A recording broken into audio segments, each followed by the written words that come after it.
বাঁধন রূপের অধিকারী, লেখিকা সুমি চৌধুরী। পর্ব ৯।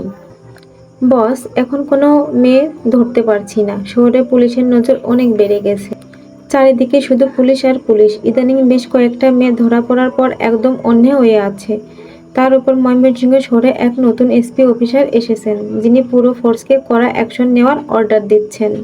কথাগুলো এক নিঃশ্বাসে বলে থামল রবিন। টেবিলের ওপর পা তুলে আয়েশ করে বসে থাকা কেভিনের ঠোঁটে এক পৈশাচিক হাসি ফুটে উঠল।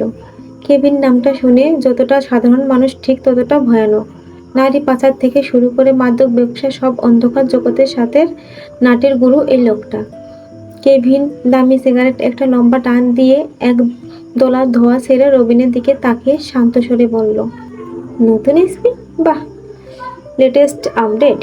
তা শুনি, নাম কি ওনার? বস, জাওয়াদ অধীর বাঁধন। কেবিন ধোঁয়ায় কুণ্ডলীর আড়ালে নিজের কুৎসিত হাসিটা লুকিয়ে বিড়বিড় করল, জাওয়াদ অধীন বাঁধন।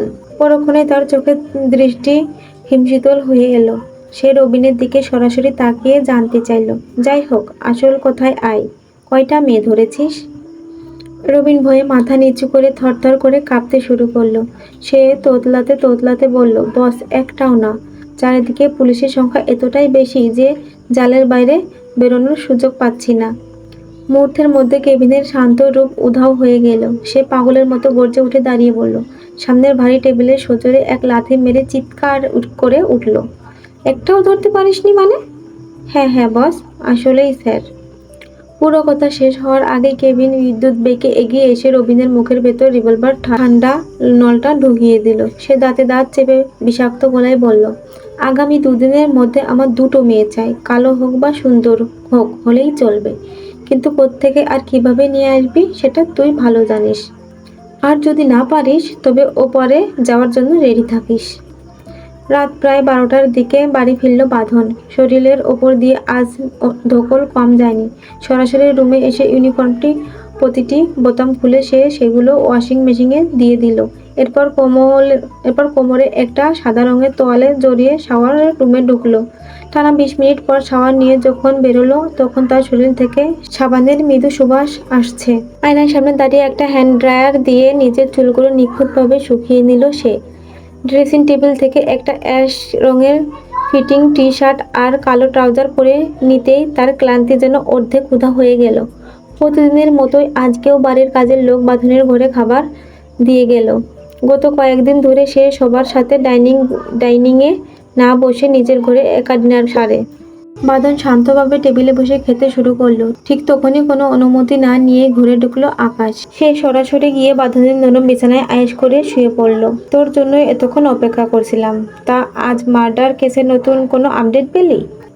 বাঁধন আকাশের দিকে একবারও না তাকিয়ে খুব মন দিয়ে খেতে খেতে বলল, এখন খাচ্ছি। খাওয়ার সময় কোনো প্রফেশনাল কথা বলতে চাচ্ছি না।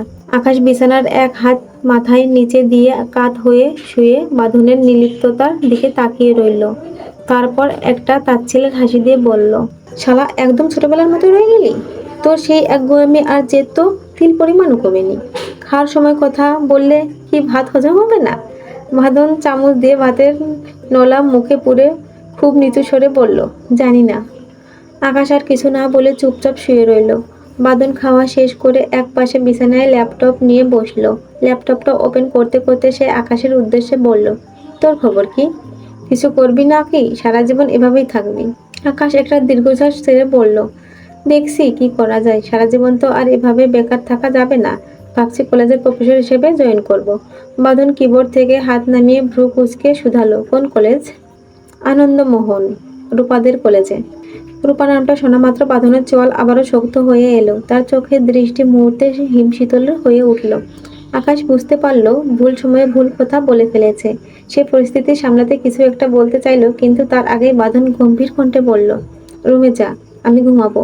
আকাশ আর না কথা বাড়িয়ে নিঃশব্দে ঘর থেকে বেরিয়ে গেল। বাঁধন ল্যাপটপটা পাশে রেখে বিছানা ছেড়ে উঠে দাঁড়ালো।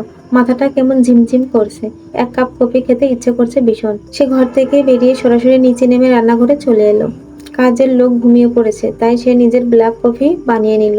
মগ ভর্তি ধোয়া ওটা কফি নিয়ে সে ধীর পায়ে বেলকনিতে এসে দাঁড়ালো। বাঁ হাতটা ট্রাউজারের পকেটে ঢুকিয়ে দিয়ে ডান হাতে কফির মগটা শক্ত করে ধরে সামনের অন্ধকার বাগানের দিকে তাকিয়ে রইল সে। কফিতে একটা লম্বা চুমুক দিতেই গরম তরলটা গলা দিয়ে নামার সময় এক অদ্ভুত প্রশান্তি দিয়ে গেল। রাতের নিস্তব্ধতায় ঝিঁঝি পোকার ডাকে শোনা যাচ্ছে। সে নিস্তব্ধতা ভেঙে হঠাৎ বাঁধনের কানে এক চিকন মেয়েলি অথচ ভারী সুরেলা এক মিষ্টি কণ্ঠস্বর ভেসে এলো। বাঁধন কফির মগ হাতে থমকে দাঁড়িয়ে সে সুরের উৎস খোঁজার চেষ্টা করলো। সে উৎস হয়ে পাশের বেলকনির দিকে তাকিয়ে দেখলো সেই পরিচিত দৃশ্য। বেলকনির গ্রিলের উপর পা তুলে ওয়ালের কার্শিনে রেখে দেয়ালে পিঠ দিয়ে উল্টো হয়ে বসে আছে একটা মেয়ে। তার লম্বা খোলা চুলগুলো রাতের মৃদু বাতাসে হালকা উড়ছে। মেয়েটা উল্টো দিকে ঘুরে কিছু একটা করছে। তার হাতের কনুই দুটো বারবার নড়ছে। বাঁধন কয়েক মুহূর্তের জন্য স্তম্ভিত হয়ে গেল। তার হৃদস্পন্দন যেন এক মুহূর্তের জন্য থেমে আবারও দ্বিগুণ বেগে ধকধক করে উঠল। এই সেই বেলকনি যেখানে সে কয়েক রাত আগে রূপাকে দেখেছিল। তবে কি এটা রূপাই? বাঁধনের সেই গভীর ভাবনার মাঝে রাতের নির্লজ্জতা চিরে সেই মায়াবী সুর আবারও তার কানে আছড়ে পড়ল।